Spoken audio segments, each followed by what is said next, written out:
In this lesson, we'll use AJAX to retrieve information from a database. As shown in this example, we have a select menu that is populated from records in a database. We can see a list of names appears in the menu. When we select an option from the menu, a table is displayed with all the information pertaining to that record. As you can see, using AJAX, we're able to refresh the table data without refreshing the page.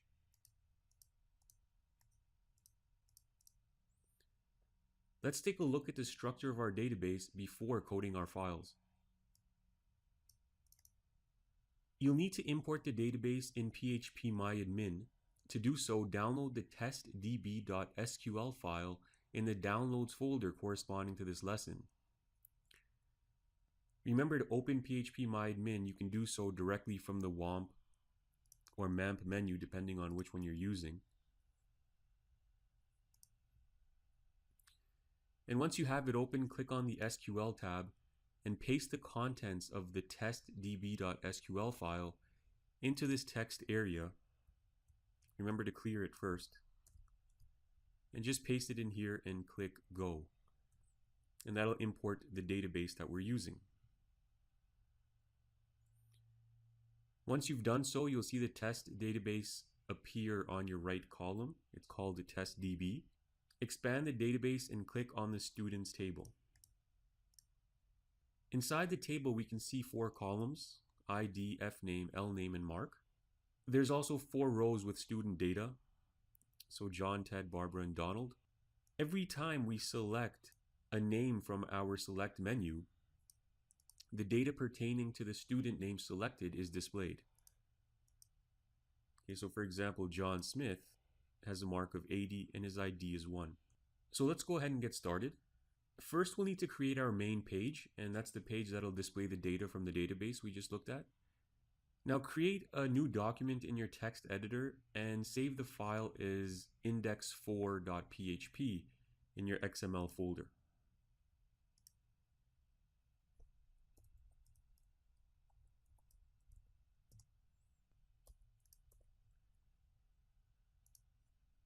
Your index4.php file is going to look like this. These files are available in your downloads folder as well if you don't want to go through having to code it. We are going to go over it and explain exactly how it works. But basically you start with your HTML page, and in the body tag, we'll go over that first. Okay, in between our body tags, we create a PHP script that first connects to our database. So you're going to have to set up your database variables, and we're not going to go through each line here because we've done this before. Once you've defined your variables, you create your database connection, and then go ahead and create your SQL statement. And your SQL statement is going to be a select statement, and you're going to select the ID, fname, and lname from the students table ordered by first name. We'll store the results of that SQL query in our result variable. Next, we set up an if statement. If the number of rows in our result variable is greater than 0, so there has to be at least 1 row, we'll go ahead and create a select menu. The select menu has the name users, and we'll be using this. You'll understand the significance of this when we create our JavaScript file. It also has an onChange event, which will trigger a function that we'll be creating, and we'll call this function studentData. We'll need to loop through each row and output the data as an option in our select menu.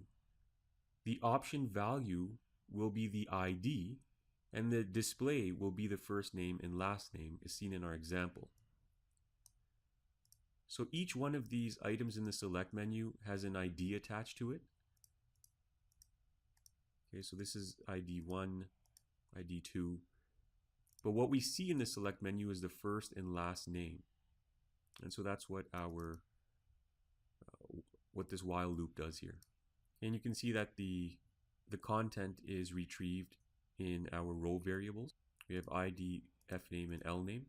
If there are 0 records in the database, we'll display the words 0 results, and that's what that means. We'll also close the database connection.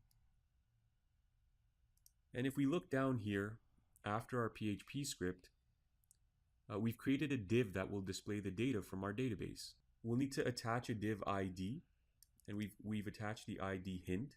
And once we create our JavaScript, you'll understand the importance of that. And that's it for that part of the code. Once that's created, we'll need to create the JavaScript code. So I'm just going to scroll up. And inside our script tags, we start with creating the student data function. And if you recall, this is the function that's triggered when an item is selected from the select menu. This entire block of code is almost identical to what we did in the last tutorial, so this likely all looks familiar to you. All we've done is set up the XML HTTP request object to facilitate the data exchange between our document and PHP script. The PHP script will be named dbcon.php, and we'll be using the get method to exchange data with this PHP script. Now we will need to go ahead and make this script. So create a new file, and you're going to save this file as dbcon.php. Okay, so this is what the file is going to look like. First, go ahead and set up your basic HTML page. Inside the head tag, create a style sheet with the following attributes for the table, column, table header, and again, table header. These attributes will be used to style the table that contains the data. So this table here, this is the style sheet for that table. We've set a width to 500 pixels, a 1 pixel solid black border with 10 pixels of padding as well for the table column, for the table column, and table header. The table header will also have a left text alignment attached to it. Now inside the body tag of this page, we'll create a PHP script that starts by getting the value of our query. The value is the item the user has selected from the select menu, so that whatever name they select will be stored in this Q variable. Next, we create the connection to our database, and we select a record from the database that matches our query term, and that's done with this SQL statement here. Select records from students where ID equals query. We store the value in the result variable. Next, we go ahead and create the table and display the data of each user that matches the query.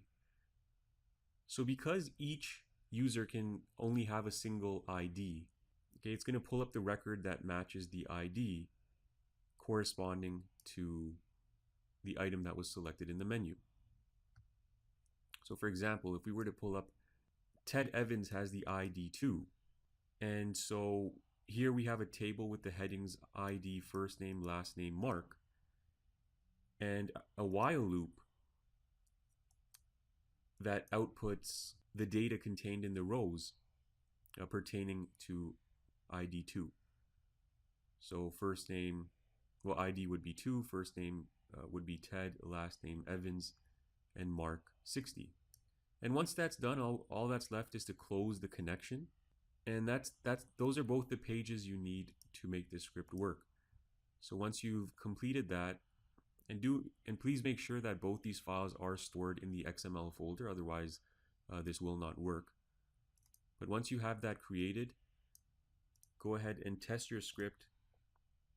Just type in the address localhost /XML and then index 4.php, and everything should be working